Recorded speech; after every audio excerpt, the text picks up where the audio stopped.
welcome to Shinsōban, our little book club on the internet. I'm Jay, And I'm Bea. and today I'm googling names, and she's depressed that there's no bald men. There's no bold evil men in this volume, unfortunately. It's such a shame. Do you reckon Aaron will go bald at some point in the future? I feel like Levi will go bald from the stress at some point. Right? Wouldn't it make more sense Erwin goes bald? True. But Erwin, I'm half convinced is a robot. He doesn't seem real. So You know what? I can see that with like a square jaw and everything. Like he has a very it's almost like uncanny valley sometimes. yeah, okay, I can understand that. Okay, interesting. Yeah. Before we start, how are we today? Sleepy. Yeah, it is. We always do these calls like late in the night. I mean, it adds to the vibe. Yeah. Slightly sleepy. The time Maybe. setting helps me be more unhinged. Yeah, that's true. It really adds to the conspiracy theories. You know, it's like when you were a kid, you'd be sitting in front of the television way past your bedtime, and then like you'd flip over to the History Channel, and instead of showing like actual history, you'd just be like, "Hey, so we found this funny shape in the rocks. It must be aliens." It's like that kind of vibe, I know the exact show you're thinking of as well. right? There's that one guy with the crazy hair. Yeah. I think I remember his name. His name is like George Tsoukalos or something. His name is George. George, not Jorts. Oh, George. George Sorry, I Tsoukalos. thought his name was George. I think the show is called Ancient Aliens. I'm a big fan. Yeah. I love Ancient Aliens. So it's actually a documentary. Did you know that? No, it's not. You don't know that. You don't know that, and I don't Okay. know that. Sure. Speaking of questionable choices, why don't you Yes. tell us about your mic stand for the day? I've got a really cute and simple little clothespin as my mic stand today. It kind of blends in with the actual mic. Like it actually looks like it would be the stand for the mic. So that's kind of cute. Fun fact, I have two of them in my room. It's because I'm the one who does the laundry and I don't realize they're still on the clothes and then I bring up my clothes and I'm like, "Oh, they're in there." I think you need like a quality assurance kind of person over there. I reckon. Yeah. Yeah. You're right. Actually, I lied. I have three. I have three of them. Now that I think about it, it's over here too. It's like a collection. Yeah, I'm planning to get 50 by the end of the year. Ah, okay. So what's your like rate of clothespin per day? Right now, it's only one a month, but I can do better. I can just forget. Yeah, I think you I gotta can up just those forget numbers. to like remove the clothespins, like all of them. So do you find out like the clothespin are on the clothes when you're putting it in your closet or when you're putting the clothes on? No, when I'm like folding them. Ah, okay. To put in your closet. Do you think I won't notice them as I fold? No, Or- that question was more like a self-report because I wouldn't notice it. Okay, that's fair. Do you want to share what your stand is today? Because it looks really funky. Yeah, so I have a probably like a 15-year-old desktop lamp. 15-year-old. 15-year-old. This is from back in my day when we didn't have light up keyboards or like backlit keyboards. So, when you were working late into the night and a lamp was too bright, you'd plug this shit into your laptop and it would like shine a light onto the keys so that you know where you're typing. Oh, do you still use it or is it still functional? I have no idea because my current device doesn't have any USB ports. Oh, that's okay. Last I checked, it doesn't work. I think there's something up with the wiring, and I'm never gonna fix it because it's all closed up in like a rubber case. But it makes for a really good stand because I can hold it up easily. Yeah. At least it has like a new purpose today. Yeah, this was not even mine. This was my grandfather's. So it's basically a family Oh. heirloom now. That's true.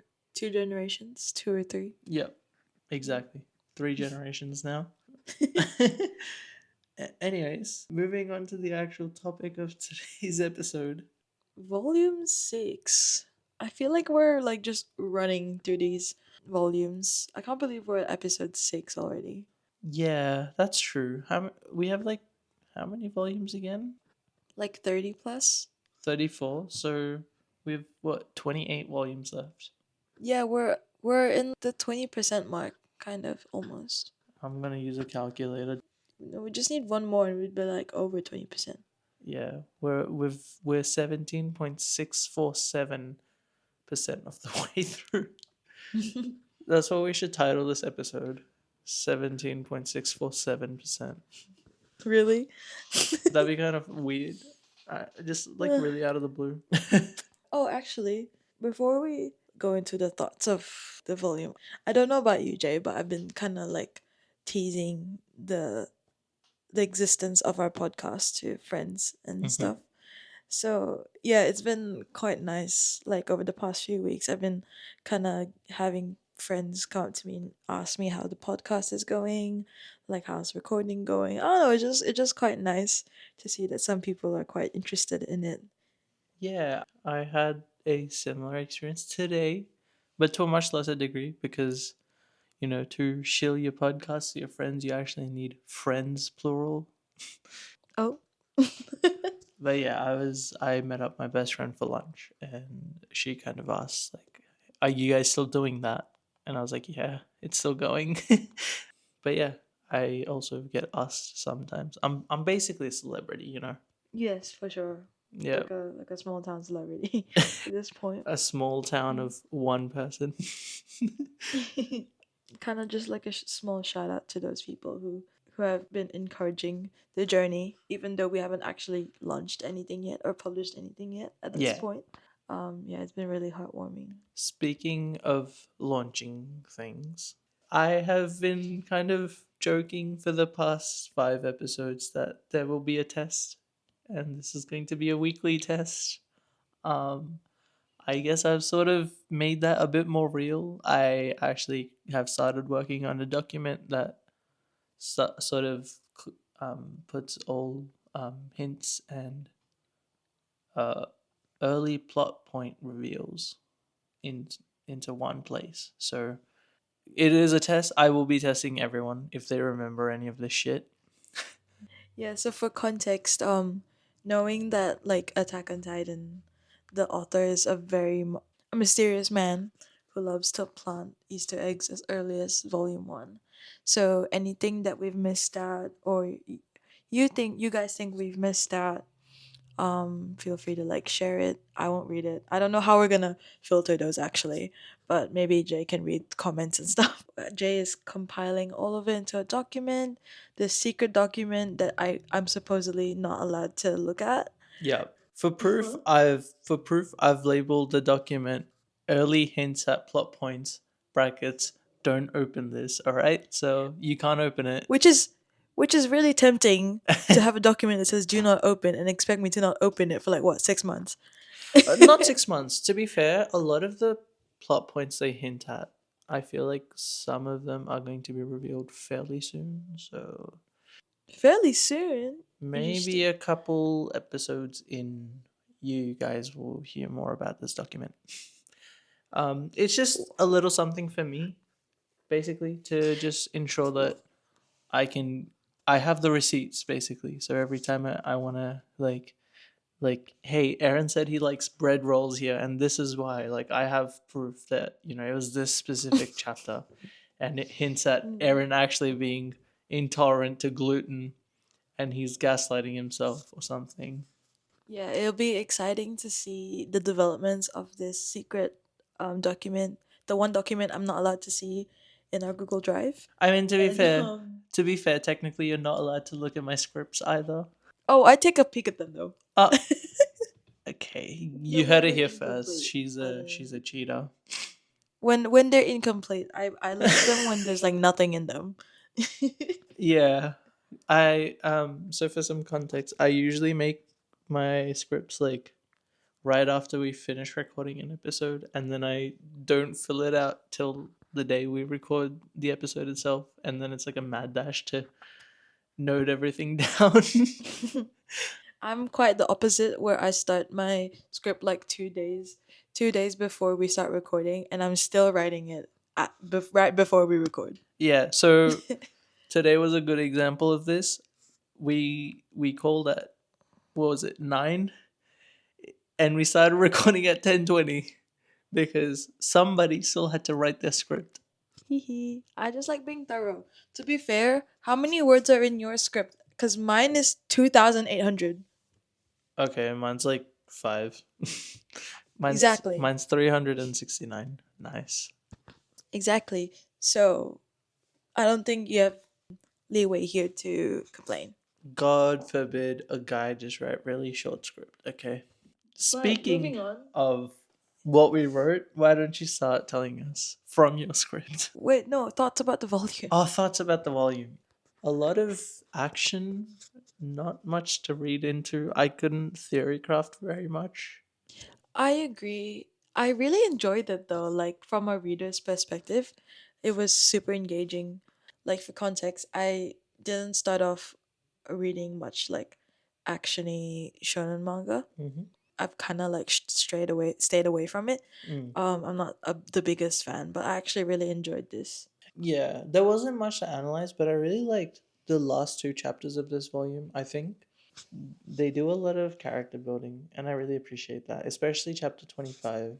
Yes, I think this volume is kind of like for the secondary characters, Yeah, if that makes sense. And yeah, I really appreciate kind of having a chapter, a volume like that so early in the series. yeah, and I guess it's also like a good way to not fall into the trappings of your average shonen manga, where like after like volume 3 or volume 4, it's like, hey, so the main character is like the strongest character now. Get fucked, and like that's who Yeah, we're following.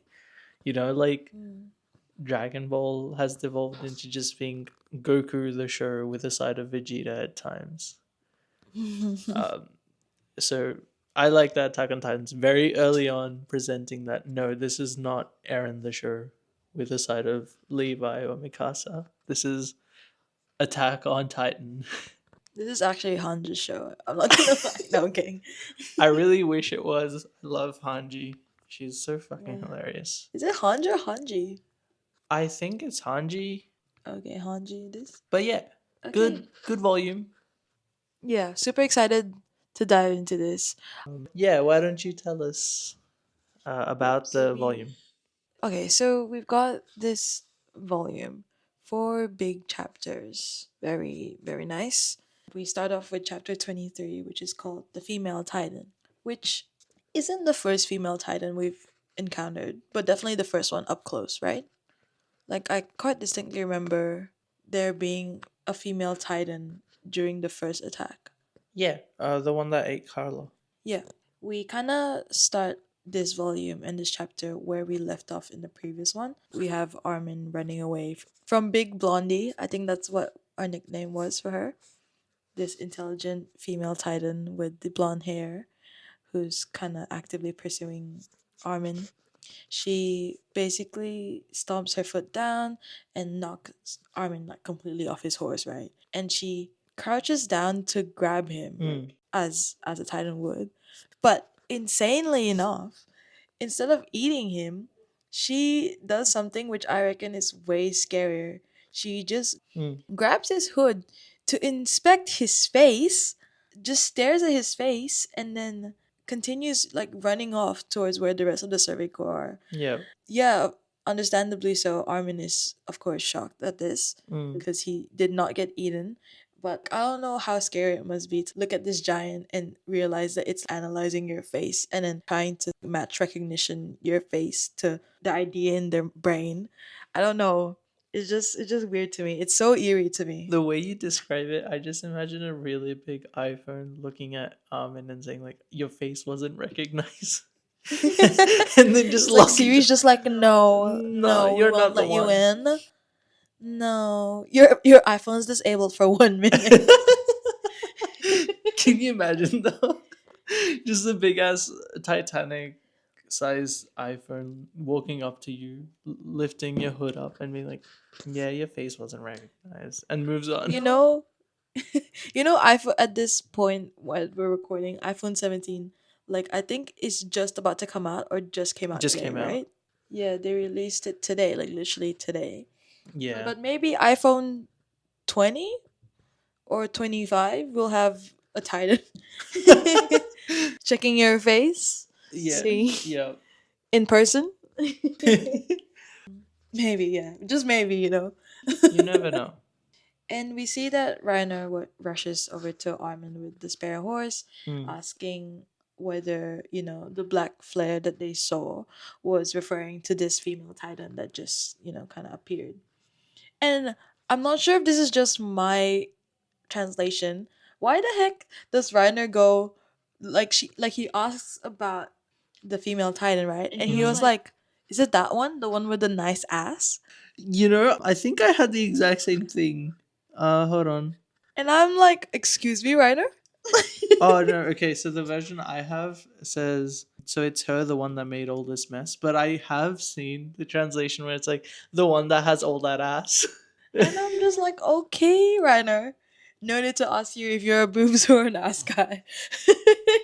I mean, to be fair, if like you just saw like a huge ass titan like show up and then walk away. Like a caked up titan, like a BB, like a titan with a BBL. Yeah. I was watching this video. It was like something to related to Minecraft, and I think one person was like, "Bro is three whole eggs and milk and sugar and wheat up." It was like the Minecraft crafting recipe for cake, Oh. and I was like, it took me 5 minutes to understand that, but now it's Oh stuck in my my head. It's like, gosh. bro is three wheat, Mm. three milk, two sugars, and one egg. Whatever that recipe is, I'm sure Rhino was thinking like that times 50. Yeah. Like, Do you reckon it's times 50 because of his lust or because of the Titan size? no, just because the Titan cake would be like 50 times bigger. I know for a fact one person I talk to regularly would look at a Titan IRL and just go uppies. What does that mean? Have you never seen the meme of like just like uppies? No. What's It uppies? it's a hold on. Okay, that's your image. It's just like you look at any tall person and be like one uppies. Like Oh. And basically, Armin informs Reiner that it's more than an abnormal titan, right? This is an intelligent titan hmm. that more likely than not is being controlled by a human. Yeah, at this point, Jean also joins the scene, helping to fire a black flare in an attempt to warn the commander at the formation center, right? And Armin relays his suspicions to the both of them Hmm. that this female titan, a big blondie, is controlled by a human since the intent of her actions previously are clearly to kill humans instead of eating them, Hmm. you know? Hmm. So, and that's probably how he came to that conclusion in that last volume. Hold on. Before we Yeah. continue, I just want to get this clear. What are we naming this Titan? Big Blondie. So BBL, big blonde lady, No, it's Big Blondie. big blondie. Okay, okay, We can't do BBL right now because what if there's another cheeked up Titan somewhere? true. Big Blondie. So yeah, so it's clearly very different agenda mm, to the normal Titans, right? yeah. And since she was able to lead so many Titans to the squad in the first place, like in this expedition, it's very likely that she was the person like 5 years ago who led the Titans to the hole in the wall that Big Chungus when he broke through Wall Maria Mm, 5 years ago. And yeah, clearly she does seem to be looking for someone very specific, right?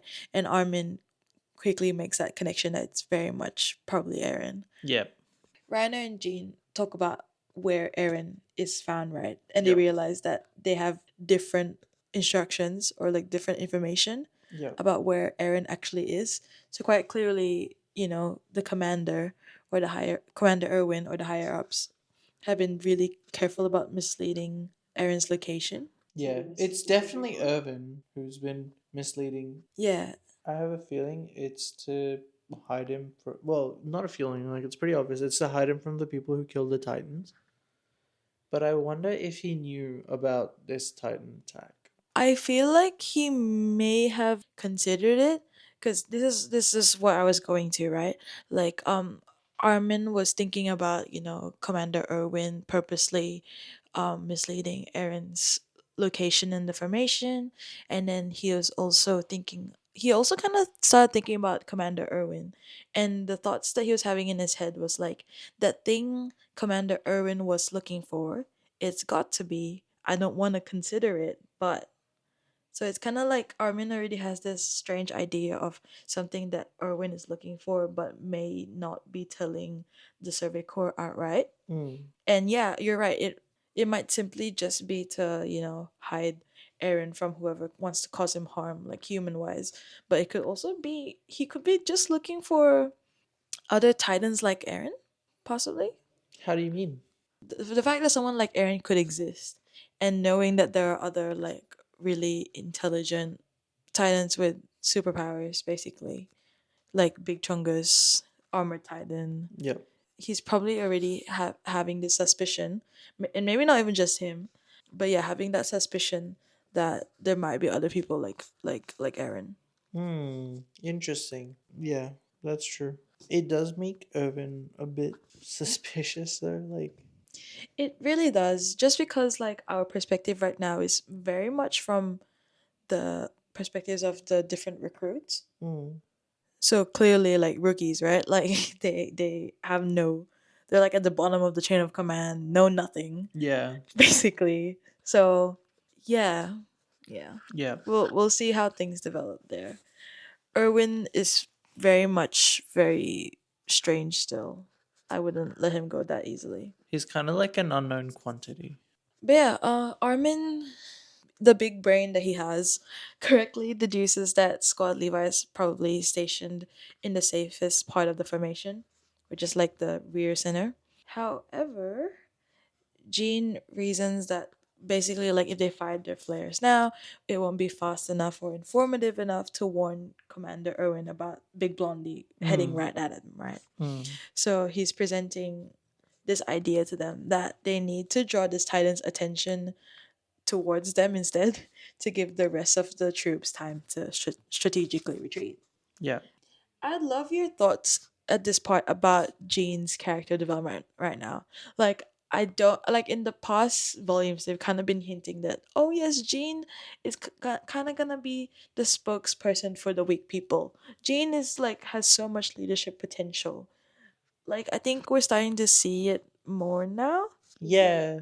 I really Mm. like that he really seems to be taking what Marco said to heart. Like Gene is a good leader, and Mm. he immediately analyzes the situation and is like, yeah, we need to like take charge here because Commander Irvin can't do anything right away.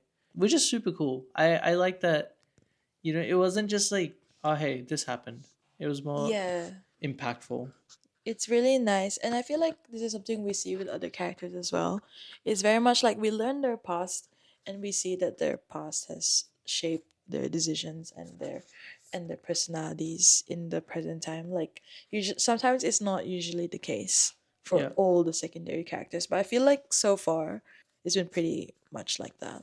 Yeah. Also, now that you mentioned Marco, his son had died, right? Yes. The one that I looks was like just Bertolt. Yeah, I was just so sad. And when Jean was like, I think I have to quote here. I don't want to have to face bones burned so bad that no one can identify them. Yeah. Just like having the need to like just mass burn all the bodies. Oh, Yeah. it's just so sad. It's really sad. And Am I gonna become a Jean defender? A Jean defender? I'm Gene was Gene in my honorable mentions last episode? I don't fully remember. I think he might have been. I Yes, do not remember. Gene was in my he? honorable mentions last episode. Hmm. Yeah. The Gene hater to Gene defender pipeline is real. Okay, I'm glad I'm not the only one. Just because I was kind of bashing the poor dude too much, like Yeah. previously. Something really interesting. I'm gonna sprinkle this throughout this episode, but basically, as I said earlier, this volume doesn't have much to analyze, so I kind of wanted to give out some more trivia like I did in previous episodes because I've Yeah, yeah, been for missing sure. to do that for a while. And I'll sprinkle this whenever it's more relevant. Jean's last name is Kirstein, right? Kirstein, Mhm. I think. Yep. And it can mean one of two things. So Kirstein's either derived from a personal name, Christopher, which means bearing Christ, which again, like, Really? yeah, so like last episode I spoke about how there's a lot of biblical references Mm. sprinkled throughout. Or weirdly enough, the other the other meaning this name can have is one who dwelled near a wild cherry tree. What? They're so random, but apparently, curse sign can come from the words Kirsch and Stein, which are cherry and stone, respectively.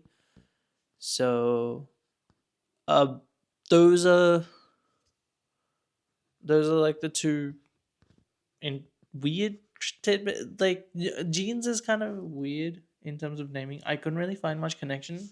There are a couple Mm. others I will mention in a bit, which are Okay. much more relevant to their character, which is super dope. I'm looking forward to it. Yeah, I think honestly, the fact that there's such different trans meanings is Yeah. just kind of the same thing as Jane just being like two completely different people now. Like, Yeah, that's true. mhm. One last thing. His first name, Gene, it's of Hebrew origin and it means God is gracious. So there's that. He's just a man of God. Yeah. But yeah, there's a lot of Turkish and Hebrew influences in naming in this manga, which is kind of Mm. interesting. You don't usually see that. Maybe it helps to reflect, the different communities they have, right? Because one of them is the church. Yeah. So that could be one thing. You reckon Um, he's going to be a big part of the church later? yeah, he's actually gonna become a priest after this, That'd be kind of and then he'll weird. go bald. Then he'll go bald. All right. You're just Yeah. gonna make everyone bald at this point, aren't you? Yeah. Okay, so Reiner, Armin, Jean, they basically carry out their plan to distract Big Blondie, right? Mm. So they slowly catch up to her, and just as Armin was kind of considering how impossible it would be for them to kill her without the help of high skilled officers like Levi and Mikasa, Yep. Big Blondie unfortunately catches a glimpse of him and turns to attack. Mm. So she grabs and yeets the horse, and Yep. yeah, the poor horsey. And this happens while Armin basically crashes into the ground. Mm. And with his hood down, the Big Blondie gets a good look at Armin's face once again. And but before she can do anything, Jean approaches and tries to use his vertical maneuvering gear to gain some kind of physical leverage and reach like her weak spot right at the back of Yep. her neck. Tell me why she's clearly aware of the weak spot and covers the weak spot with her Right? hand. It's so creepy. The fact that she has enough clarity and awareness to like smack her hand to the back of her neck clearly is like a defensive. Like Yeah. the thing about titans, right? Like from a strategical standpoint, if you want to attack them, it's good because they don't really have attack mechanisms or defense mechanisms. Yeah. Well, they do have attack mechanisms, but it's quite clear cut, right? Yeah. But when they start to be able to defend from your attacks, those attacks that are so hard to like even accomplish because you're so tiny, that's actually so terrifying. Yeah. Oh my fucking. That was so creepy. Yeah, like genuinely, I just don't know what it is about. I guess in a sense, it feels like they become well. Clearly, there's a human controlling this titan, but I guess like the fact when titans are written to act more like human, it's so weird because you stop being able to categorize them specifically Yeah. or like separately. Yeah. I'm not really sure where Armin does this, but for some reason he starts shouting about quote unquote the need to avenge someone that Big Blondie allegedly killed, which funnily enough distracts her, so she stops moving. And this time it's Reiner who takes a shot at cutting the back of her neck. But he's also spotted and Big Blondie just grabs him and it looks like he's about to squeeze him to death. Mm. But Reiner comes through. He cuts through the Titan's fingers and escapes. Yeah. Yeah. So thank God, because I quite like Reiner. One thing that I was going to mention here was I love that Reiner just like grabs Armin like a dog, like when you have like those tiny dogs, Yeah. and he just grabs Armin and like hurries away.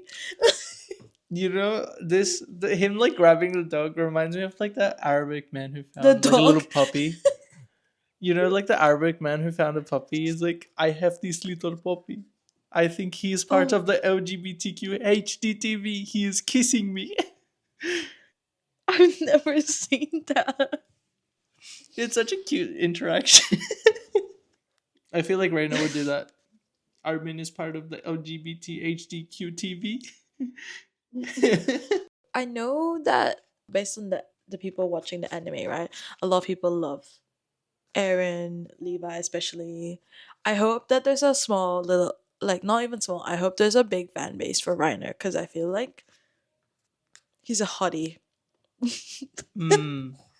He's giving jock vibes, but like not a No, but he's bitch. quite like he's dependable too, and Yeah, it's not like like the he's good dumb. jock. He's giving Ken from the Barbie movie. He's Knuff. He's Knuff. We'll leave it at He's that. enough. Oh yeah, and Jane internally thinks as this is happening, right? Jane internally thinks to himself like basically he's forgotten how strong and reliable Reiner is. Please tell me there's a ship. Please tell me there's a Shiner A Shiner? or a Reen. I have a little lore confession here. Back in high school, I used to have a teacher who used to mispronounce J as Jai. Oh yes. You saying Shiner completely brought that up. Also, I this is a little inside joke, but I also called Jay Jai. Because of that one teacher that she's never met. Yes. Well, I've met him once. He's quite scary. Yeah. Shout out to yet another high school teacher.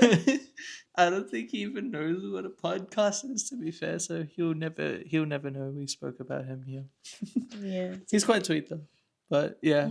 Shiner is such a fucking weird can I hope Reen? Can we do Reen? Reen? Rain. Okay, fine. Rain. I bet there's like some kind of fan base around that ship. So hopefully that's real.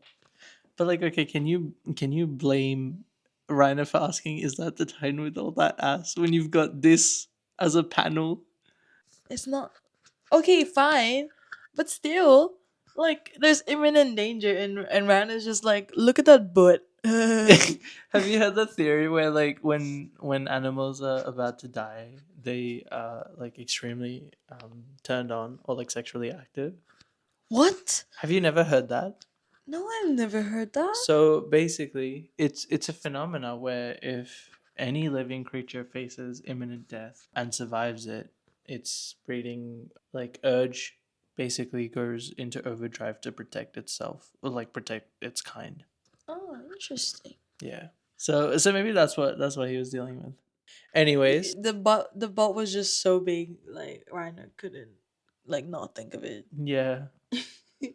To be fair, how often do you see a Titan from behind? What if Reiner's into war? Like that's what it is, you know? What? No. Like No. what if that's his thing? Reiner's a cutie patootie. Yeah, He's a little guy. it's always the cutie patooties who are sick freaks.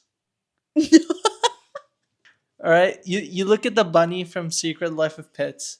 You look at Mort from Madagascar. King um. Anyways, Julian. go back Okay, yes. Anyways, so basically we're at the end of this chapter, right? Yeah. And it ends off with Big Blondie running away from Jean, Reiner, Armin, only for Armin to realize in horror that she's actually headed right Mhm. towards, where Aaron and the rest are. Okay. And yeah. Before we go on, I would like to bring a couple things to your attention. Okay. All right. Hit me. First of all, do you remember which side Big Blondie attacked from? From the right? Yeah. Now, if you go back to when they're discussing where the three of them thought Aaron was, which person thinks Aaron was on the right side? Was it like Reiner? Yep. Now, after Reiner gets grabbed and escapes, she changes directions after Reiner asks Armin where he thinks Aaron is. That's all I'll say. Oh shit. Right? Is that not? Oh no. That's even scarier. She heard them? She either heard them or something else. What do you mean something else? Think about it. What other way could it be? What do you mean? Okay, when they discussed where Eren could be, Big Blondie was nowhere near, right? She had gone Yeah. in a different direction. So if she didn't hear them discussing where Eren could have been, where how else could she have learnt suddenly where Eren might be? Like she can read minds?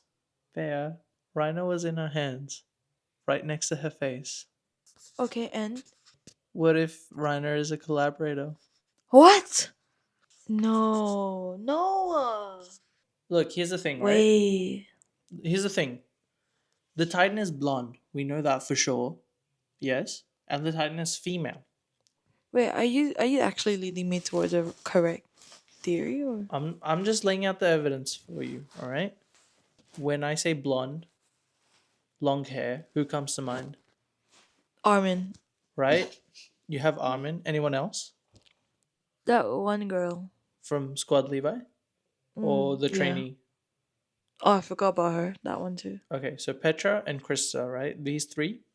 Mm. Okay, we know for a fact that Petra is with Squad Levi because she's with Eren. We see her with Eren in the previous Yeah. volume. We know Armin's right there, right? Who's missing? Krista. Yeah. So So are we saying Krista's the? maybe what I'm trying to get at is what if Reiner is collaborating with Krista or whoever the real Big Blondie is? Because Big Blondie comes from the right side, which is where Reiner thought Eren would be. Big Blondie holds Reiner in her hands. Reiner manages to escape, and then suddenly she thinks, hey, maybe I should go to the back and center of the formation instead, because that's where Eren might be. After Reiner asked where Eren could be to Armin, and Armin tells his assumption. Because look at it, it's not Jean who's asking where Eren is. It's Reiner who's asking where Eren might really be. I feel like that's really far fetched, but because of the theory coming from you, I don't know what to think. Teehee. But like, that's just the evidence, okay? That's just the evidence. That sounds insane, but it seems very circumstantial. Cause just because I feel like there wouldn't be enough time for her to have picked him up, and then like there was like a split second where he decided to cut her fingers off. Hmm. I don't know. Maybe just because it's my perception of Reiner, but he's such like he feels like those soft giant kind of characters. Like they're nice and they're just big and they look big and tough, but they're actually quite nice. I don't know. I don't know. Fair enough. I'll be honest, the biggest reason I have this theory is because Reiner says that he was led to believe Eren is on the right side, and that's where this Mm. Deviant Titan attacks. And at the same time, he's the one who's weirdly curious about where Eren is, whereas Jean isn't. And like to me, Jean is like so far seems like a much more balanced personality. That's fair. I also think it's partly because Armin explicitly told the two of them that it seems like she's looking for Aaron. Yeah, that's true. That's my conspiracy theory. Either way, those two theories are both scary. The fact that she could maybe like hear thoughts slash hear from really far away, or the fact that she's like corroborating with a recruit because it might be a recruit that it might be someone that Reiner knows. But if it is a So recruit, it would make sense why Irvin was looking to the side. Like maybe he was already suspicious of someone. yeah, but then again, how you know? That's true. But yeah, that's the first banger of a chapter. So now we move on into chapter 24, which is called The Titan Forest. Mm. And we see Big Blondie basically hunting down Aaron's location, like we said, and Reiner, Armin, Jean, our new our trio of guys, basically recovering and planning the next steps, right? Yeah, I really like the little drool on Gene's face while he's trying to whistle for his horse. I can relate to that. I've tried doing that kind of whistle for years and years. It never works. supposed to. I think I learned this in a YouTube video my dad was watching. You're supposed to press down on your tongue. Wait, I just licked my fingers. No. So basically, it's you have to keep the tips of your pinkies together, and then press down on your on your tongue. Tip, tongue tip. I don't think this is gonna work. For context, chat. We basically spent Chat. 1 minute. Basically, spend a minute trying to whistle. But yeah, Jane uses that whistle to try and call back the horses, which doesn't work. And Reiner bandages Armin's head wound. Uh huh. And we see that Armin's like awfully quiet because he's thinking back to when Big Blondie looked at him and ran off, right? But what we didn't know in the last chapter was that when he Big Blondie looked at him and before she ran off, she recognized him yet again. Only like having one horse left between the three of them, they have to quickly decide who's basically being left behind, right? Because one or two of them have to like start heading back and inform everyone of what happened. Mm. So Armin tells them to fire the emergency flare for now, and then they'll quickly decide who gets left to fend for themselves, basically. Mm. Armin volunteers to be left behind, but he sets up to tell Reiner and Jean something that should be passed on to Commander Irwin. Yeah. Yeah, I think it's to warn Commander Irwin that the Titan is specifically after Eren. You know what? Okay, this is a perfect time to bring up some more trivia. Ta-da! So Armin's first name again is Germanic and Persian origin, and it means guardian or hero. And if you think about it, what have Armin's biggest feats in the manga so far been? What do you mean? Like, ever since he became a trainee, what have his most notable feats in the past Well, 4 volumes? he saved Eren. He's been a guardian to Eren, just like his name. He's saved Eren from when he first became a Titan, talking to Pixis, Yeah, saying like, snapping "Hey, him out of it. yeah." He's saving Eren again, possibly by warning Irvin, saying the Titans are after Eren, or like this Titan is after Eren. Yeah.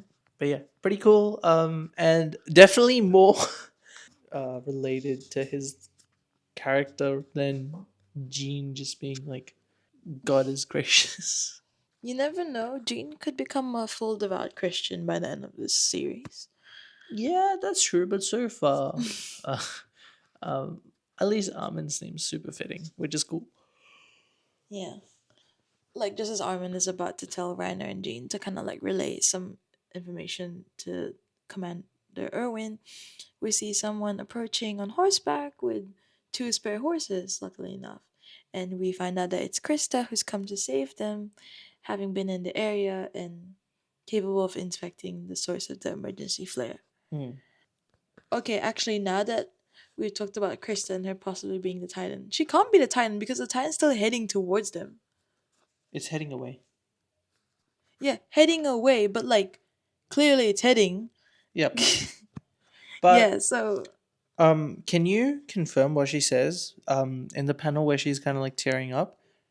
In my translation, she says, "I'm so glad the worst didn't come to the worst." mine was like, I'm so happy the worst didn't happen. Yeah, which is why I got really suspicious of her, because like, what the fuck do you mean the worst didn't happen? Oh, I just assumed that it was like a cute thing where it's like, oh, I'm so glad you guys didn't die. Yeah, but then she'd say that. She wouldn't say the worst didn't happen. Well, she might have just said it like that, like. I don't know. She's a bit weird. That's all I'm saying. Okay, fair. But I do think for everyone who's read this series before and is just joining our podcast for funsies, I do think they do a really good job of kind of implying who the Titan is. I'm not going to say who. I'm not going to even give you any hints because I know you don't want any. but Mm. it becomes pretty pretty clear very soon. But yeah, that was like the cute moment, right? Like Krista's kind of like worried about them, and the three guys understandably kind of develop like a small crush on her, which is kind of cute. Like once again, you guys are like kind of in danger, but it's fine. The big blondie's like heading away anyway, so I mean, to be fair, Reiner is literally like the Titan with all that ass. So can you really expect at I like that least? he pivoted away so quickly. He Yeah, he's jumped moved on. ship so quickly. So this group of four now head back to rejoin the formation when they notice the green flares being fired towards a new direction. So if you remember from our last episode and from the last volume, the green flares in the formation signify that the whole campaign's being like headed towards a different direction. Yeah. So Jean and Reiner are shocked that this is happening because surely Commander Irwin's aware of the danger everyone's in, right? Like, Mm. with the whole right flank being Mm. wiped out, essentially. Yeah. But Armin kind of just reminds them to follow orders, support the other soldiers. So, Good soldiers follow orders. yeah. So clearly Irwin's got some other thing he's up to. At the moment, he's kind of sus, to be honest. But Yeah. yeah. But I'm still again not sure if it's just like sus because we as like almost at the same level of knowledge as the recruits don't don't have that clearance or like that understanding. So Hmm. we'll see. Yeah. Irvin does like really weird shit this chapter. Not gonna lie. Like, I think yeah, you Yeah. might be right. What if he actually is a robot? He seems who he reminds me of? Sheldon. He even has a similar haircut. Right? Like he's just so like He's blonde Sheldon. He's Bleldon. mm, but probably not as yappy as Sheldon. Yeah. Sheldon, if he Um could shut up. yeah. For context, Sheldon from the Big Bang Theory show which we both love, me and Jay. Sheldon Cooper. Sheldon Cooper. A little more fun fact. That Oh sure yes. made me want to become a theoretical physicist. And then I actually Damn. studied physics at uni level and decided this ain't for me. It's okay. At least you found out early. Yeah. Okay, so the story continues, the chapter goes on. We cut to where Squad Levi and Aaron are. Mhm. So, in contrast to Armin's experience, Aaron and Levi's journey has been smooth so far until a soldier arrives with this message Mm. that the right flank has been heavily hit, as we know, making the formation's right section like vulnerable, basically, right? Mm. And in the distance, the squad sees the firing of a black flare, unfortunately signaling that there is an abnormal titan nearby. Yeah. And we also see now that it's Big Blondie who's basically battling it out with the other soldiers. Mm-hmm. And basically, this is just a scene to show in its full force, like just how agile and strong she is. She's Mm. like dodging bullets left and right. She's finding the vertical maneuvering wire and disrupting it. She's like twirling the goddamn soldier on the wire like a little in it's Yeah. like it's a game. Like a what's it And called? I The forgot bola, I think it's called. Like the the what? hunting there's like a hunting tool where it's like two weights on a wire and you just swing it and you throw it at someone and they kind of loop around whatever you throw it at. Oh yeah, I think I know that one. But yeah, it's like clearly there's no sweat for her, right? Yeah. And even like kicking, even jumping and kicking like horses away. So many horses are being yeeted from this in this volume is actually crazy. Can I just say that kicking is oh, I don't want to say this. It might never mind. I don't want to say it. Well, okay. But just keep an eye out on that kicking, like the way it's drawn. That's all I want to say. Okay. Okay. But yeah, it's just like just to show just how dominating this titan is, right? Like there's no match Yeah. for it. And at the same time we see the other soldiers kind of questioning what's next for this expedition.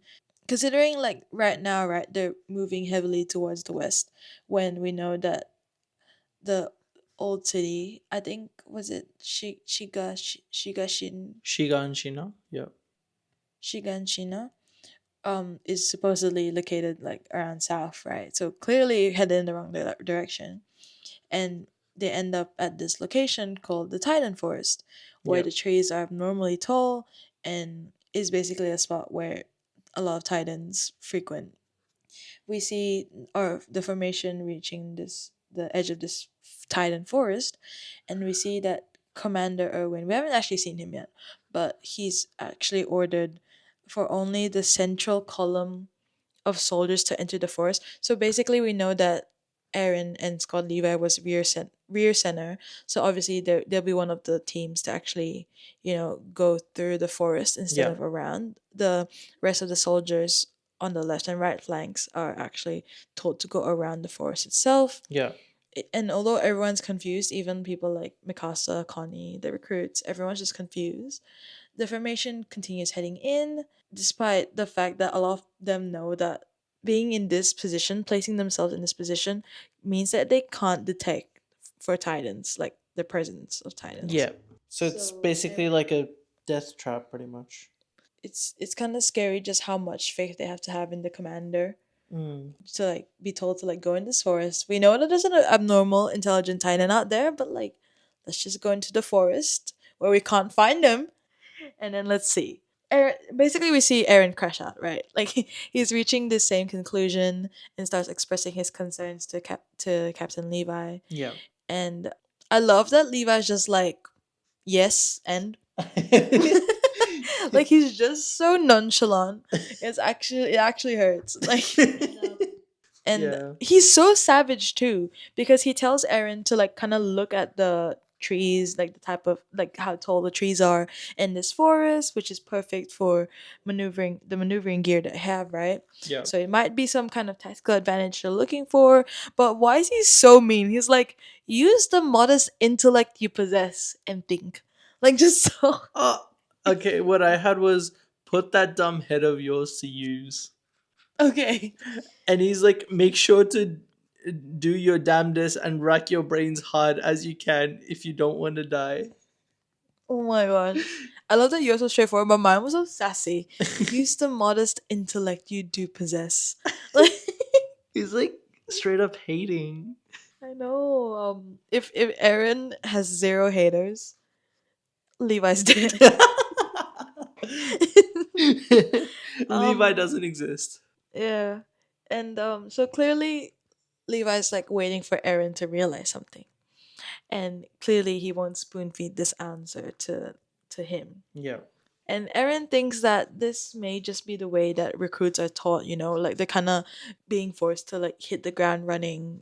Like a hazing ritual of sorts. Yeah, or almost just like, this is a real expedition. Like you have to learn how to like, conduct yourself and think while you're on the go. Mm. But Aaron kind of looks around at the other members of the squad, and even the most experienced members look really unsure and nervous about what's happening right now. Yeah. So he's realizing they actually have no clue what's going on. Even Levi might have no clue what's going on. Yeah. And just as he's making that realization, we hear this loud sound emanating through the forest, and Levi's telling the squad to draw their swords as Big Blondie herself enters the forest. Yeah. And that's the end of chapter 24. Halfway through the volume. Insane work. So we start off the third chapter, chapter 25, which is called Bite. Yep. And it opens with Jane, funnily enough, he's just standing on this tree branch in the Titan Forest, wondering out loud why the original plan to head towards Shiganshina was scrapped, right? Mm. And we find out that the Survey Corps members who didn't end up walking through the forest have been ordered to basically dismount from their horses, draw their swords, and just kind of wait on standby for further instructions. Yep.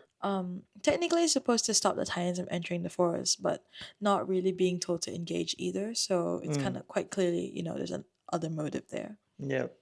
And we see that Armin is on standby with Jane, who continues to ramble, but Armin is visibly still hung up on his experience with Big Blondie. Mm. Do you Yeah, reckon? he's- Do you reckon he's jealous that he didn't get to get closer to that old ass like Reiner did? Is that why he's so upset about it? Maybe. He's just like, oh, why Big Blondie target me? yeah, at the same time, we see the rest of the recruits who we know and love, like Mikasa, Connie, Mm. and we also see that Eren and Squad Levi are basically hauling ass out of the forest while Big Blondie chases after them.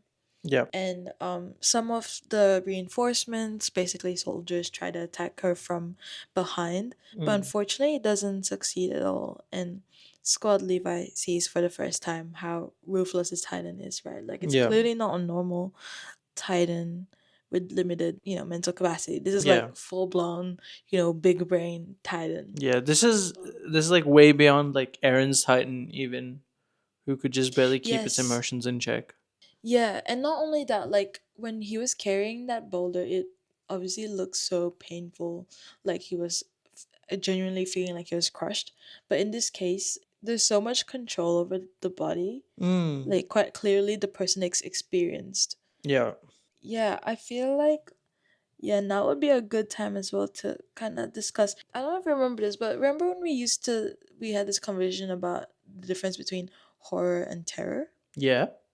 You know how we've been saying we've kind of been getting this creepy feeling about Big Blondie, just like how her movements are so different, how it's so distinct from normal typical Titans, Mm. but still so like human like that it's eerie. I guess it kind of feels like it's more of like the terror aspect there, like kind of having that suspense and like unknown Would you building say up. that terror comes from the identity? It's not really the terror, like, it's more about like which human and like have we met them already? Yeah, exactly, like the anticipation and the mystery, Yeah. and how it's quite clearly an entity that wants to cause harm, Yeah. even though we know that it's like a human inside the Titan, and Mm. provides such a different set of feelings from like when we see normal Titans so far, which is kind of like the horror aspect of it, which is kind of like, oh my gosh, is this species and they're eating it, they're eating humans, and it's so gory, Mm. and yeah, seeing the comrades being killed by Big Blondie, the members of Scott Levi are, of course, keen to stop running away and fight. But Captain Levi does not give them the permission Yeah. to do that. He instead tells them to basically cover their ears as he shoots this gun to try and distract Big Blondie. We find out that this is called a sound grenade, Yeah. which is really interesting. Mm. Like I like that the just because it's so like sci-fi dystopian. Like like the grape thing. The grape shot? Yeah, the grape shot. Like like just those different like iterations of certain weapons. It's just interesting to me. Yeah. Yeah. To be fair, there are things called sound grenades. Really? Yeah. I've never heard of them. Yeah. They can produce up to 130 decibel sounds. Really? Mhm. Damn. They use like to stun enemies pretty much because obviously you can't really do shit. Yeah, that's fair. Yeah. I'm so curious. I would love to see like well, I love to hear it, but I don't think that's for the best. Yeah, I think that's something that's like a bucket list item, but just before you die. Yeah.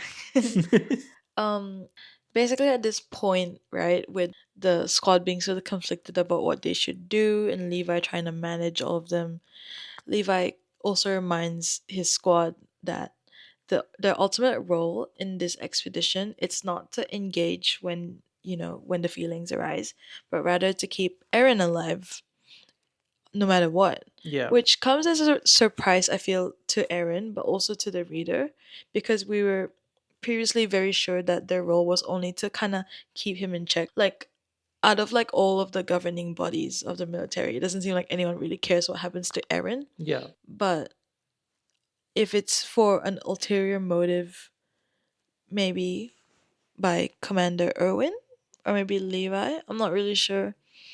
I think it would be Irvin who would have the ulterior motive. Levi is very much like the attack dog, if Mm. you will. And he's so like obedient as well. Erwin walks him like a dog. Yeah. But yeah, quite clearly that there's this ulterior motive, very much likely by Commander Erwin, Mm. that just banks on Eren staying safe and having no harm come to him. So yeah, Levi orders the team to basically rely on their horses, like try and get away from the Titan as much as possible, which sounds crazy to Eren considering that Big Blondie's literally catching up. Yeah. Yeah, and despite the other members kind of like yelling at Aaron to like stop looking behind you, like focus on what's going on, Mm, follow Levi's commands, Aaron's basically kind of really appalled and almost disgusted that they're seemingly running away from the problem, yeah. leaving their fellow comrades to, wrongfully die when this squad Levi, is supposed to be known for, their attack power and strength. Yeah. So feeling conflicted by these events that he himself is kind of actively letting happen, he starts considering whether he should actually fight on his own, quote unquote, Yeah. basically transform into a titan himself to have a fair go at Big Blondie. Yeah.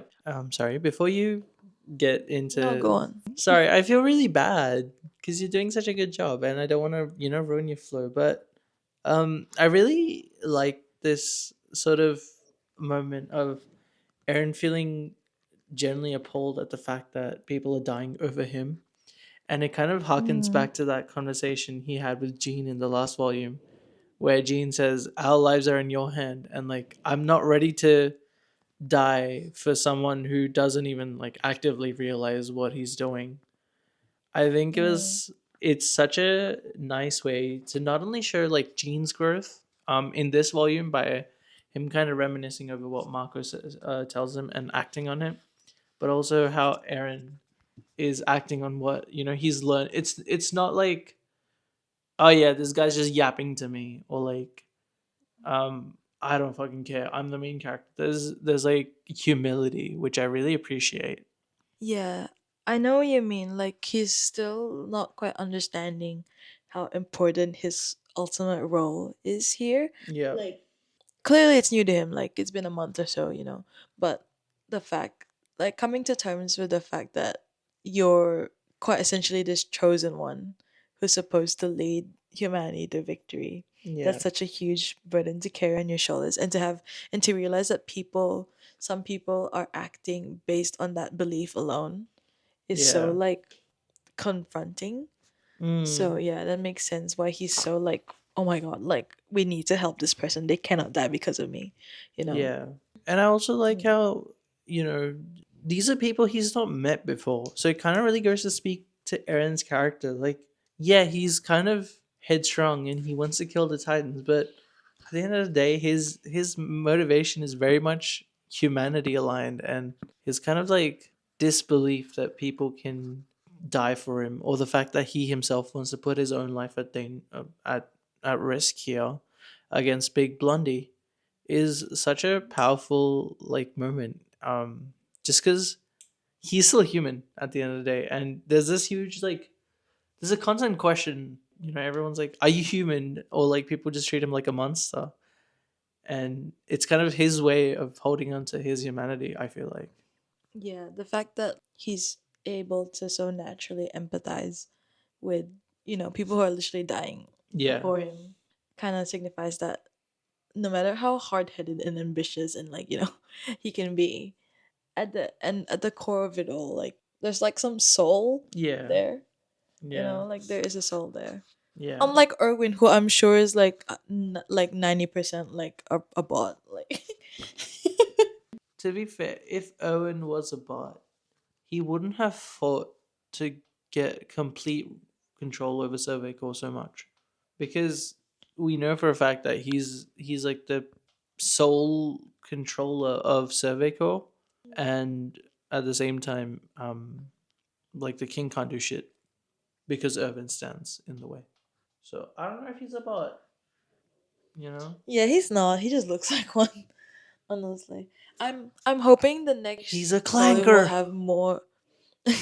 I'm hoping the next volume will have more of his involvement, just because he has such an interesting character. He's the only, as of right now, he's the only like direct overarching authority that we are able to have access to right now. Yeah. So it was really interesting to see what he's doing.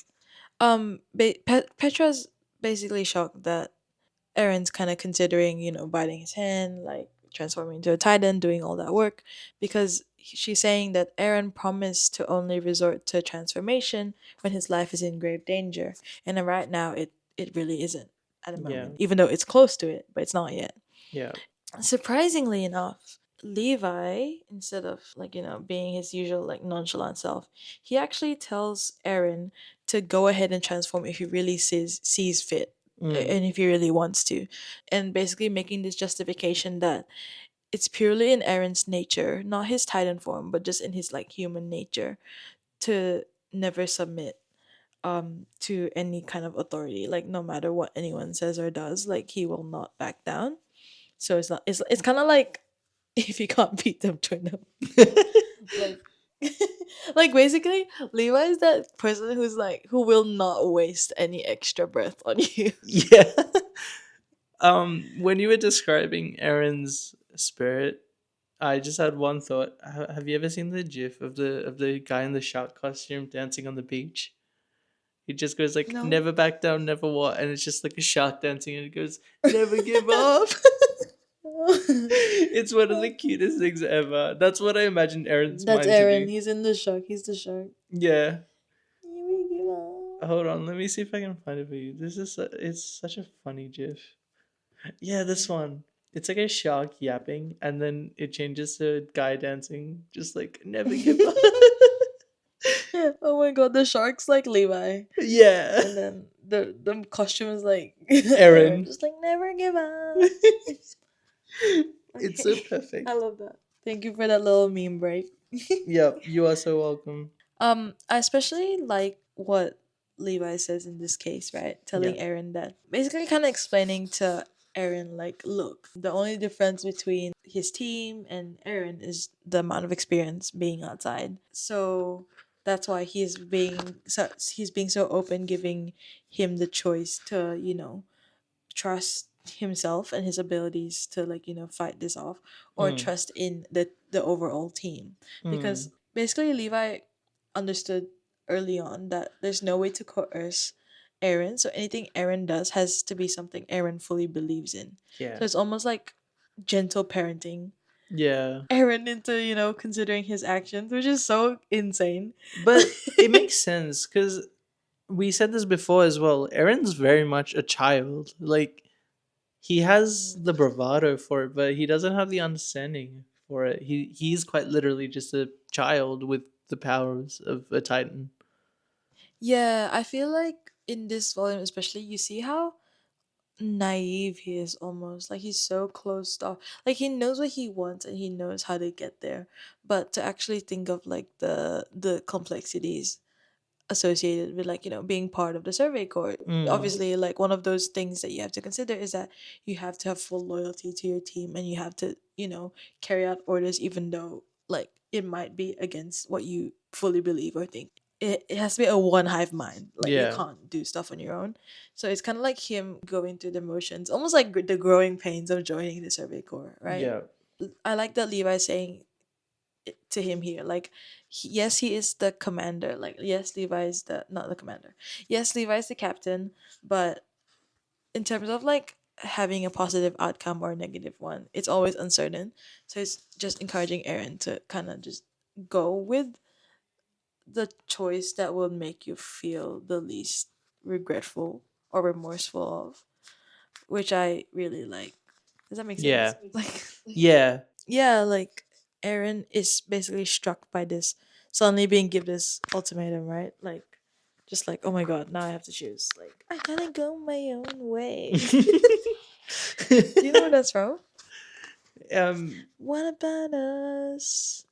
What about everything we've been through? I have And not heard what that. about trust? There's Levi. Levi's Gabrielle. She's like, and what about trust?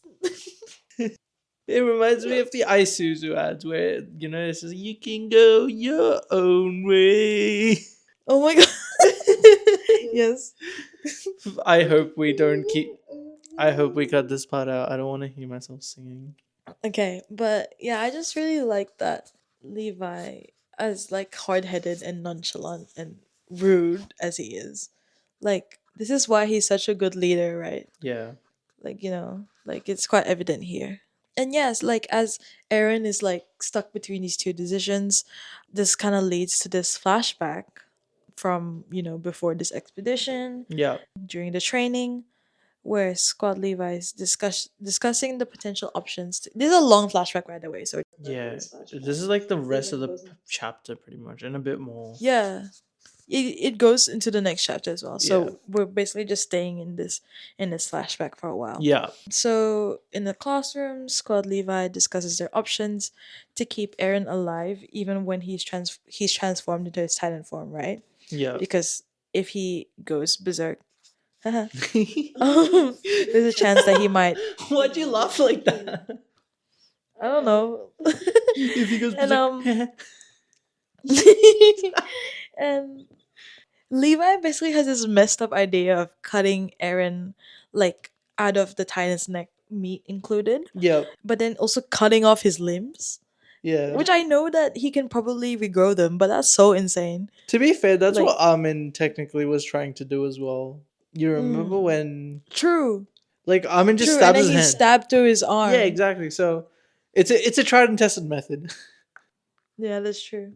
I find this I don't know if this was your translation as well, but I find it insane that this flashback starts with Aaron thinking of Levi telling him, "I thought up a method that should allow us to beat you only to half death instead of killing you." Yeah, yeah, I got that too. Yeah, It's like we'll get you halfway there, but not fully, so we can do Yeah. it multiple times. Oh my god, you know what it reminds me of? Hmm? It reminds me of when Kaneki beats up Ayato in Tokyo Ghoul, where he's like, "I'll only Yes. half kill you because Toka still cares about you," and he breaks like half the bones in his body. Honestly, Levi, yeah, you know what? Yeah, I that mean, checks out. two scary black-haired dudes Literally. that were involved with the law at one point. Yes. They're basically the same character. Yes. Oh, yes. The perfect Levi to Kaneki pipeline. Yeah, yeah. Hey, Um, the Kaneki was part of the CCG, all right. So all I'm saying is True. The Curve Core. the what? The Curve Core. What's that? The CCG. The curving.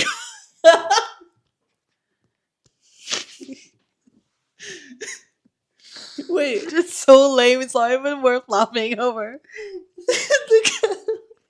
Wait, is it? It was a CCG, right? I'm not like mixing it up with CCP. Yeah.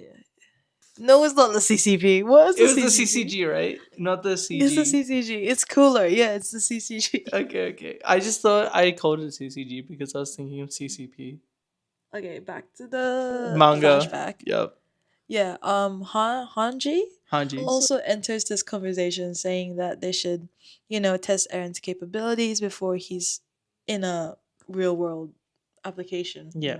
in the expedition, so that they can be like, if there's any changes or any subtleties that they should know of, they can anticipate it during an actual expedition. Yep. So Aaron gets fucking put at the bottom of this well, Yep. this dried up well, which will allow him to transform safely in case he loses control again like last time. And at the signal, at Hanji and Levi's signals, Aaron bites down on his hand to initiate this transformation. But we see that after some time that passes, nothing's happening. So they kind of check on Aaron, and we see him with like, poor thing, he's got like multiple bite marks, and he's saying he can't actually turn into a titan in that moment. Yeah. And not only that, he's not even regenerating his wounds, which is like basically his titan power just disappears. Yeah. Which I feel, I'm not sure if Hanji brings this up later again, but it's almost like, well, of course, it's not like they have experimented or like, fully looked into like how big Chungus and how big Blondie and the Armored Titan work, like from human to Titan. Clearly, they haven't had the opportunity. But the fact that the power itself can retreat away makes it feel so like artificial. Like, I don't know. Yeah, so Levi tells Aaron to figure out what's going on because the mission to take back Walmaria essentially rides on Aaron's abilities to turn into a titan. So, yeah, clearly a lot's riding on this. But suddenly, as something weird that happens is that Aaron's back with the group. They're sitting at a table outside. He bends down to pick up this spoon off the ground, and we hear this large just boom, and we Yep. see Aaron's arm has transformed into its Titan form, just the arm, to the shock of everyone there. Oh, and this made me think, right? Like, this is like the second instance where we see Eren transforming, but only partially.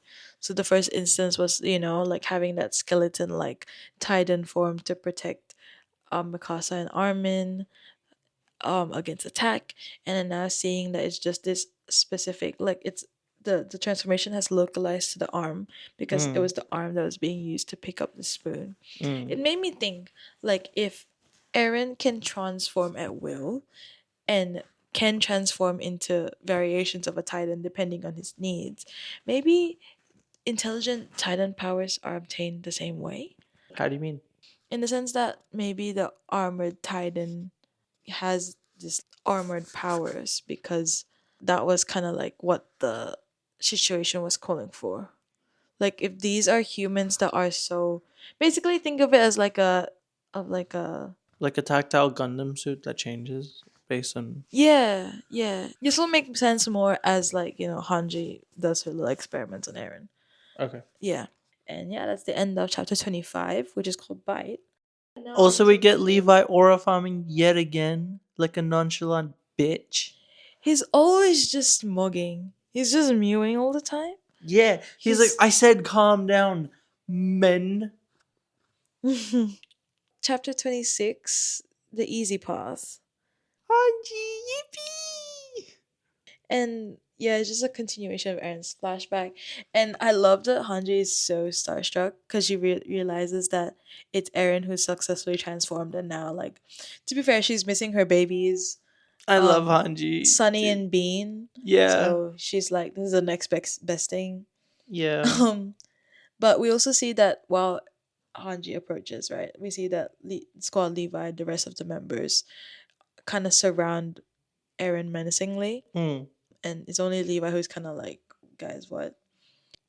The different members are angry and adamant that Aaron kind of caught them off guard intentionally, Mm. um, like this was intentional. Yeah. But Levi orders all of them to stand down, basically, and then Hanji rushes over to touch Aaron's arm.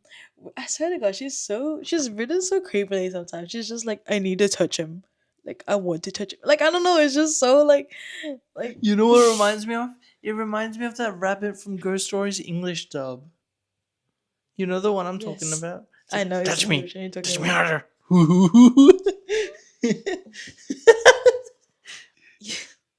And yeah, Hanji just no restrictions, just goes and touches Aaron's arm, but flinches away suddenly because she realizes it's burning hot. So she gets injured slightly, and Aaron's just trying to get out of the Titan arm. He's just Mm. tugging at it to get himself detached, and it causes the evaporation of the limb, much to Hanji's dismay. Yep. But something that she notices quickly is that upon transforming back, Aaron's hand is holding the spoon that he was planning to grab. So it's kind of like it hasn't actually transformed, like it hasn't actually been impacted, Yeah. despite like all the heat and the pressure. Which Yeah, makes we'll get no to. sense physically speaking. Like, according to physics, that makes no fucking sense. Metal is a really good heat conductor. It should be really fucking hot. I don't like this. This is not scientific enough for me. Yeah. Bad manga. Attack on Titan took an L for chemistry. And physics. But yeah, we go back into the castle. Aaron and Squad Levi reconvene.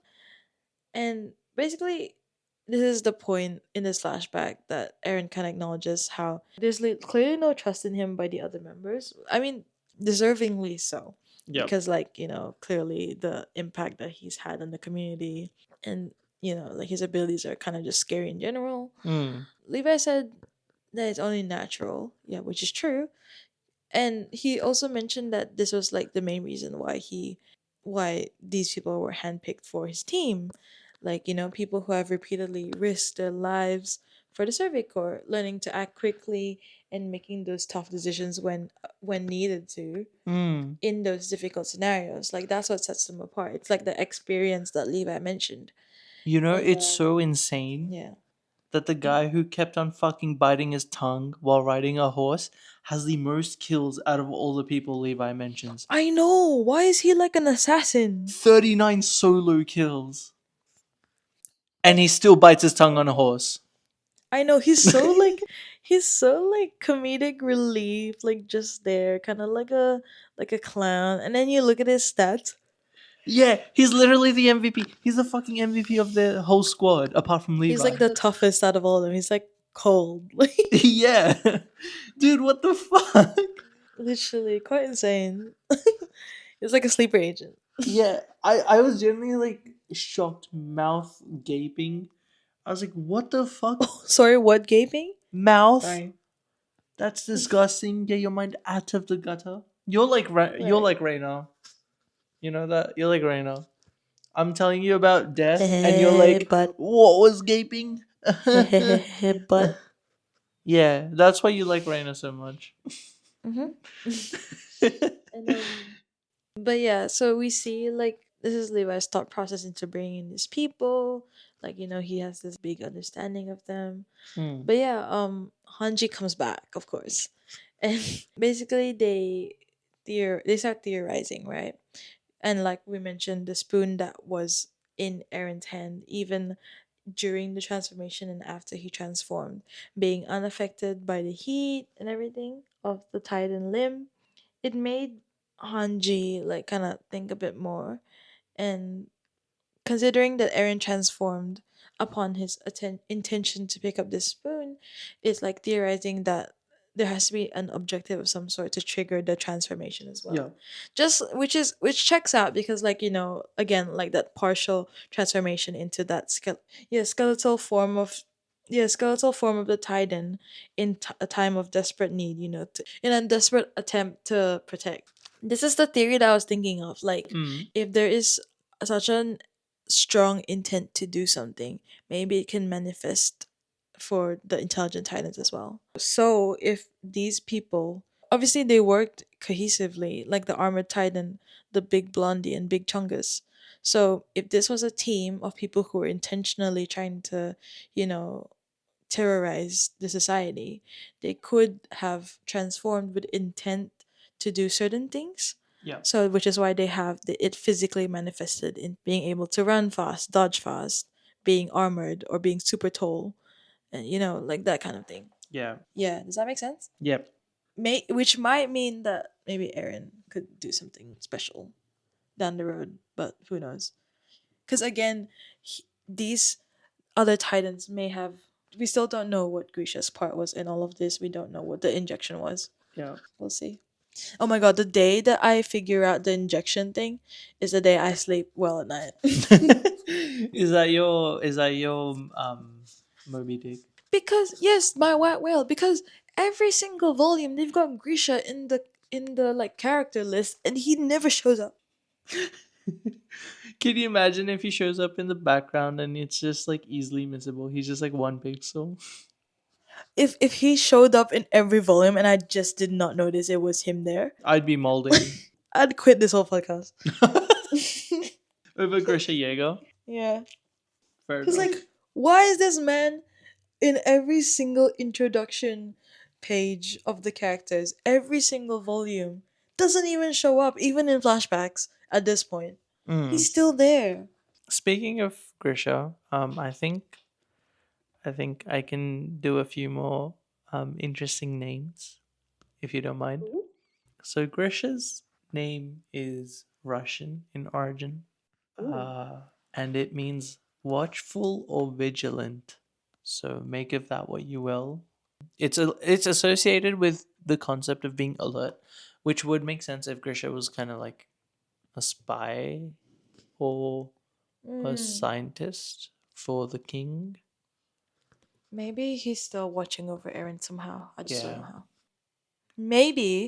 Maybe Grisha is just Erwin with That doesn't even make any sense. with plastic surgery. which is why Erwin looks so What did weird. he do plastic surgery on himself? Yeah. Okay. Okay, that's a bit. I mm, that theory doesn't hold weight. No, don't worry, it doesn't. I don't like that. Mm-mm. Grisha's son. Sorry, I'm not done yet. Hold on. There's a couple It's okay. more that are relevant at the moment.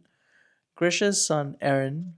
His first name is also like it has a meaning as well. It's Turkish, and it means saint or holy person. Who? Grisha's son Aaron. means saint or holy person. You know how like last episode I was joking about. Oh, Aaron died for the humans and he came back. Fuck me, that's probably what they were going for. Oh wow. Because yeah, Yeah. uh, If that's his name, I could definitely see a world where Aaron has to kind of sacrifice for something. I don't know yet. I don't know. and the final name trivia for now. There's one more, but that's at a later time. Mhm. Levi originates from Hebrew and it means to join or be adhered to, like Oh. rules set by Irwin. He's just a stickler for the rules. Yeah, those are some interesting trivias. I will do another one in a little bit though. There's one more. I'm excited. It's kind of funny that the meanings themselves, like, not only do the names match the face, but the meanings match too. So which is Yeah, quite cool. I do have some thoughts about what's been going on so far. yeah. Let me see. So Hanji thinks to herself that, Erin's transformation only being able to transform when there's intent. She, like, at least from my translation, is saying that she believes that it cannot be natural because it has a tool-like quality. There has to be like a purpose for transformation, which Hmm. is why. Yep. Is that Yeah. I right? have that as well. It's she says I can't bring myself to think that it's a natural phenomenon. Yeah. So it's very much hinting that it's like an artificial thing, right? Like a mech So suit. yeah, so this could be story wise, kind of like the Survey Corps maybe realizing that this could be Grisha's doing. I'm Yeah. not sure. And I personally also think that Hanji also raises a good point that, like, let's say all the Titans are artificial.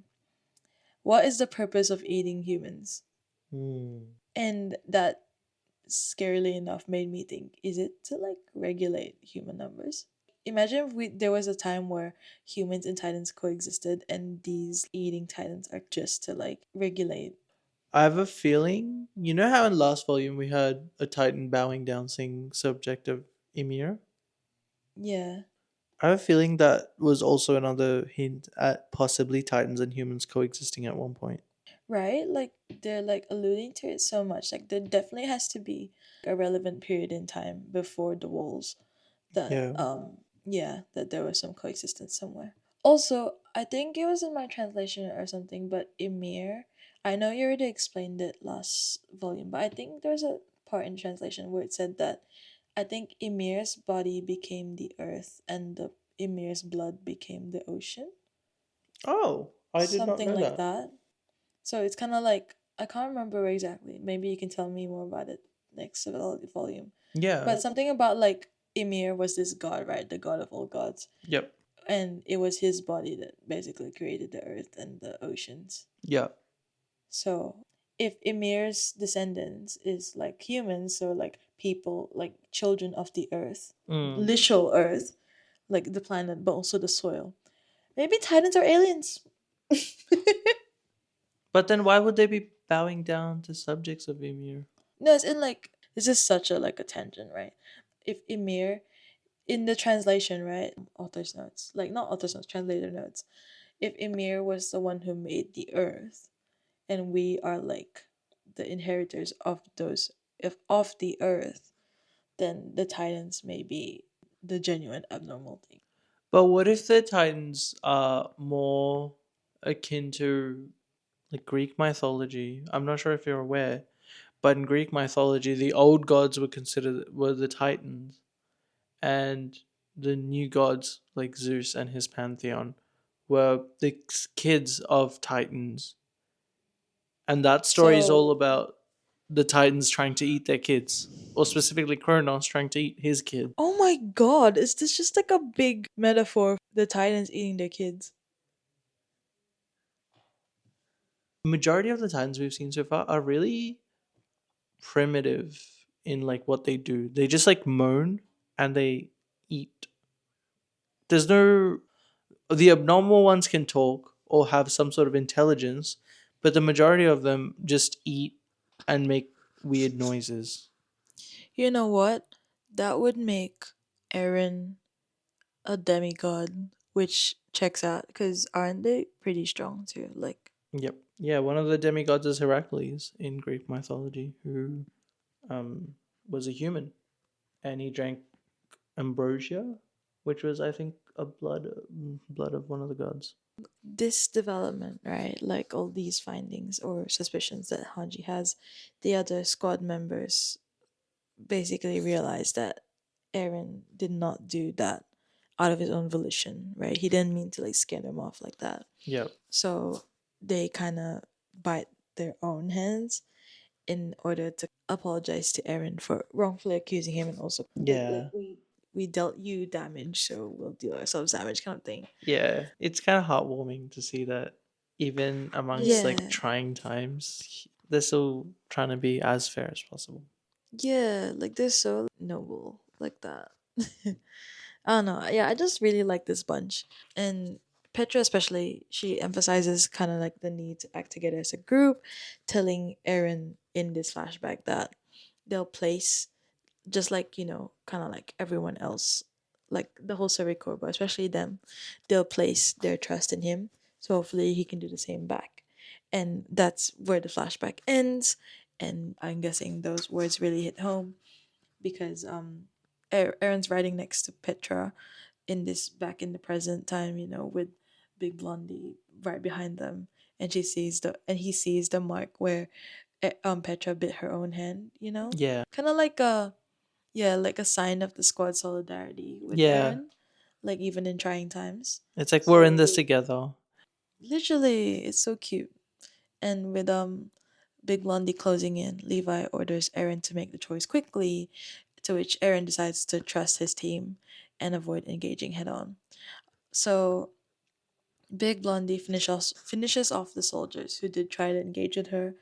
Fortunately, they die, of course, and begins like just again hauling ass, running Yeah. even faster towards Aaron and the team, To be fair, this isn't even and running. This is like all out sprinting at this point. like full on, yeah, legit. And like all she needs left to do is like do the Naruto run, right? Like, imagine how scary that would be. Like a Titan just like I don't know what would be more scary, like a Titan doing substitution jutsu or the Naruto run. Imagine like a huge ass Titan just disappearing immediately, and in place of it is a comically small piece of log, like from Naruto. oh my god. I was thinking more of like the sexy jutsu. Oh, but then according to Reiner, this Titan's already doing the sexy jutsu. That's true. That's true. So like, It's like naturally. Yeah. yeah, Yeah, and despite Aaron's fears, right, and the overwhelming feeling that this is a losing battle for his team, Aaron observes how every member of Squad Levi, despite like what fear they could have, they're just looking ahead, wholeheartedly trusting the decisions they made to be where they are right now. I don't know. I just really like. There's so much loyalty, and yeah, there's so much trust that you have to have with your team and with your leader, and even with Aaron, like to trust that, like they won't lead each other astray. yeah, I like that it's such like a fast paced environment, and it doesn't feel like the right place for Aaron to learn all of this. To learn to place his trust in other people, to have faith. But I don't know. I was just like, it's cool. I like it. yeah. Oh, and I really like the, like again. I said this earlier as well. These are not people Aaron grew up with. This isn't Mikasa or Amin. These are like people who Levi outrightly selected to kill him if needed. So it really goes Yeah. to show like how much both sides have earned each other's trust. Um, Whether that's through some like kind of training that we haven't seen yet, or just mutual respect for what each other can accomplish. Yeah, and good that it's good that you mentioned Mikasa and Armin, because yes, Aaron was like definitely found like his safe space with Mikasa and Armin, but now like having to grow up a little bit and grow away from them for a bit as well, now that he's got such a special and different role from those two. And realizing that, he's been searching for a space like that just because he's been so like villainized the Mm, past few volumes, like basically the past month probably, right? yeah, Searching for something to believe in, searching, and by that I think he means like, searching for people who believe in him back. yeah. So it's nice to have, how nice it is, right, to have someone finally place their trust in you after like all the accusations and the deceit and the contempt for the human race that he allegedly is supposed to have. So yeah, Aaron has this insane frontal lobe development moment. Just opens up his heart to the world. And just as Big Blondie is about to make contact with Aaron, we see. Before, sorry, let me Oh, just interject really quickly. I mm, just want to add a little bit more because I think it's really interesting you brought up Aaron wanting to belong somewhere. He's mm, accepted. So I don't know if I've mentioned this in a past episode. Tell me if I have. But so this semester in my university, I've been studying psychology a little bit, and mm. there's this theory called a self-determination theory, which labels Cool. three psychological needs every human need like has, which is what kind of drives them and their decision making. Um, Oh. so the three are autonomy, competence, and relatedness. And Mm, I'm sure you can already understand what all of those are. And I guess mhm. throughout the volumes, we've kind of seen Aaron fulfill each of these needs in a different way. So, for example, competence was Aaron actually becoming a proper trainee. Like he passed the induction, back in like volume 4, I think it was, when Yeah. he gets hang of the vertical maneuvering gear. He's acquired relatedness right now, not just with Mikasa and Amin, but with like the Survey Corps, where he's always wanted to be. The only thing technically remaining is autonomy, since he's still technically a prisoner. So I'm curious to see how that kind of shapes the story going forwards. Yeah, and I think also autonomy in terms of like, because now that he's learned that he can turn to a titan, that becomes part of him too, right? So like learning to actually take charge of that Yeah, somehow physically, if yeah, even possible. yeah, for So yeah, sure. interesting. Yeah, would love to see what happens with Aaron's psychological development too. But yeah, so we're nearing the end of this chapter, and we see that Big Blondie is about to make contact with Aaron, right? He's finally caught up, literally reaching out to grab him. And we see all the other members of the Survey Corps ready to ambush, attacking at all the different angles to secure and capture this Titan alive. So it's so like heartwarming. I don't know, like that one scene where you see them all like they're waiting to ambush. It's just so nice. Like yes, we're here, Aaron. Like I don't know. Like does that make sense? Yeah, yeah, I get you. And Levi, yeah. So Levi separating from his own group to play his own role in this, in the whole grand scheme of things, and Aaron looks to his comrades, his true comrades, realizing, like as Oluo says, like like realizing the true power of not just Scott Levi but actually the Survey Corps. Yeah, It's actually so, yeah, like I don't know, it just feels so uplifting for the reader as well, because so far, like the portrayal of the Survey Corps is just this group that where people die. It's so depressing and so demeaning. So to see them even having such success like this. there's also like an added pang of sadness considering that um obviously all the past like outcomes we've seen when Aaron was a kid, they've those attempts at like exploring outside were probably the foundation of what they've achieved today, like capturing the Titan alive. And it's so sad to just think the fact they were like villainized or just like hated back then for like quote unquote wasting taxpayers' money. But yeah, you're right. It's such a theatrical moment, especially like that whole line about like, this is the power of the Survey Corps. But yet, like, this is definitely one of the scenes that I would love to have seen for the first time, anime wise. I feel like with the right music and everything, like with the dialogue as well, I reckon it's very powerful stuff. But yeah, we are end of at the end of the volume. We end of this chapter specifically with Captain Levi finally meeting with the one and only Commander Irwin, and we see that we've got this lady Titan all captured supposedly, and yeah, so now they're planning to meet the person hiding in the neck of this Titan, Mm. and that's the end of volume 6.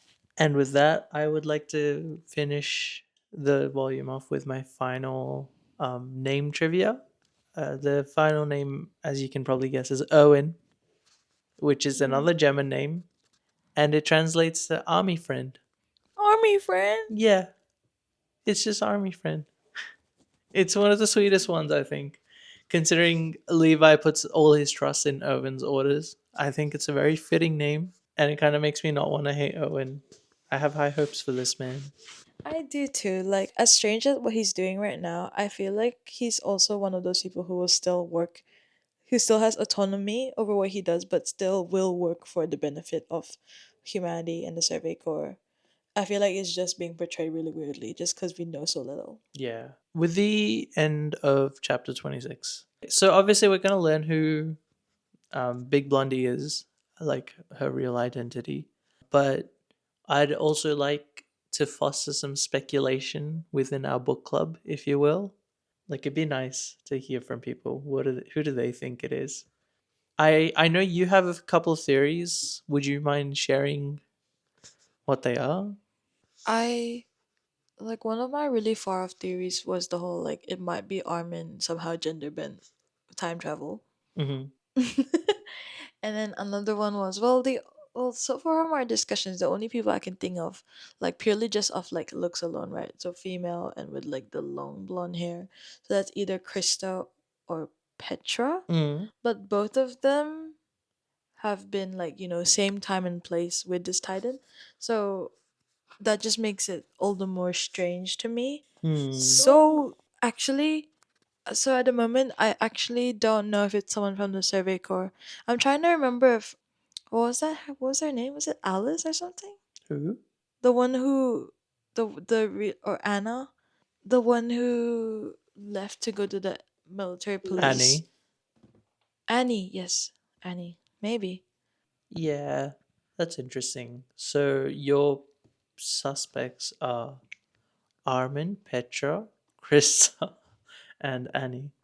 Is that right? Honestly, all the blonde people, I just All the selected all blonde. the blonde. So Owen. It could be Owen. Erwin, That's why Owen knew the big blondie was coming through the forest.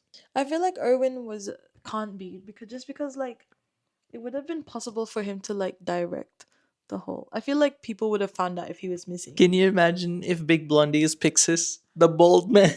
Oh hell no. Hell no. That'd be so Please funny. no. It's like that theory we had, right? Like they can choose kind of like what aspects of them like stand out. Like Yeah. imagine because his bald head, like No, he was just like give me hair, give me hair, give me hair. no, because think about it, right? Obviously, all the characters. Well, Reiner thinks that this Titan is very attractive, and Pixis says if he ever dies, he wants to die to an attractive Titan. So Oh an god. attractive lady Titan. So if your theory is right that they can choose their own aspects, why wouldn't he want to be a attractive lady Titan? You know. Facts, facts. You're So, right. There might be something there. um, can you imagine? That'd be so fucking hilarious if it's actually Pixis. That'd be terrifying, It's actually. like, teehee, I just wanted to be an attractive Titan. At the moment, there isn't anyone who I feel like would be a suitable candidate for it. Just because, like, it feels like this whole expedition was such a group effort for someone to actually be the Titan the whole way through kind of rules out everyone who was in the expedition Yeah. clearly the whole way through. I think at least one of the characters you mentioned has a strong possibility. I'm curious what other people think and how they arrived at at their own conclusions. Yeah. Personally, I'm really hoping it's Um. Pixis.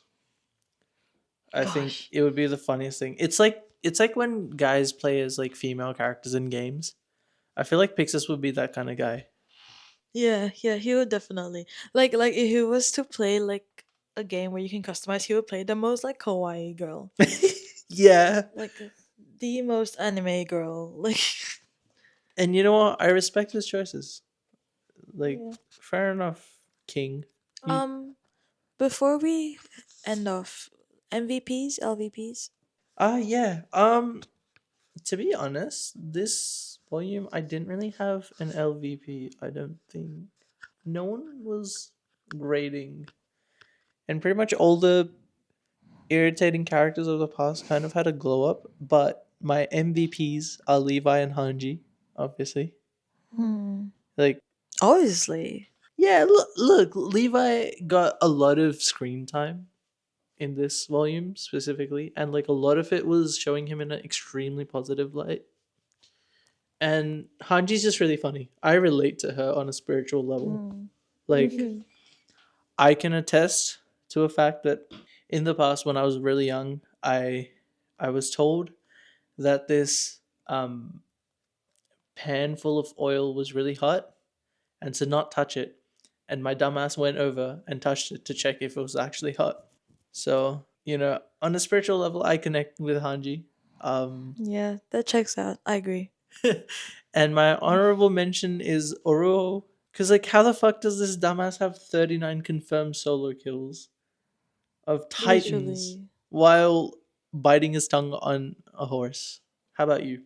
Out of all the volumes so far, this is the volume where I genuinely liked Erin's personality coming through and how it developed. So I think Levi and Erin, especially like their interactions, this whole volume carried it for me personally. I just really like the whole mentor mentee dynamic, Mm. and then just the things that Levi's taught Erin and what Erin's learned.